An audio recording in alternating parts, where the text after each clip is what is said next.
Taking the time to take action. This may seem obvious, but sometimes we need a schedule before we can succeed. If we are not aware of how we are spending our time, then it can become extremely challenging for us to carve out the time that we need to take in order to work on achieving our goals. You need to be willing to take a step back and examine your life in terms of increments of time. For example, think about the time obligations that you have that are not disputable. What are the things that you have to do and set the time aside for every day? Whether you are the type who thrives with a strict routine or you simply like to live your life as it happens, there are undoubtedly going to be times that you have to set aside for certain tasks.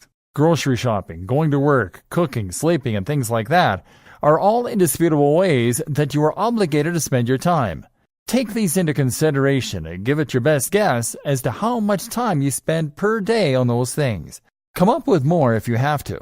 Consider all of your obligations and think about how much time that leaves you free throughout the day. It's actually surprisingly easy to find the time to work on a plan that you are especially passionate about. If your mind is focused enough on working on that plan, it is going to seek out the time that you need in order to work on it. It can be useful to give yourself a minimum amount of time that you are willing to work per day on your plan. However, you should also have the maximum amount of time.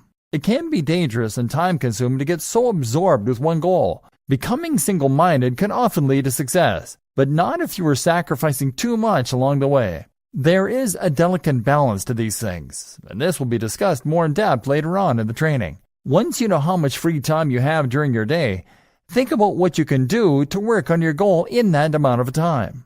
If it's not a lot of free time, think about the things in your list that might be flexible enough to allow you to work on your plans. If even that seems too difficult, maybe you should set aside time on days that you have more freedom so that you can work on your goals at least once a week as opposed to increments every day.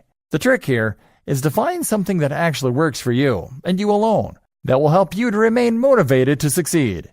If you are able to take steps, measurable steps toward achieving your goals, success is inevitable. The key here is consistency.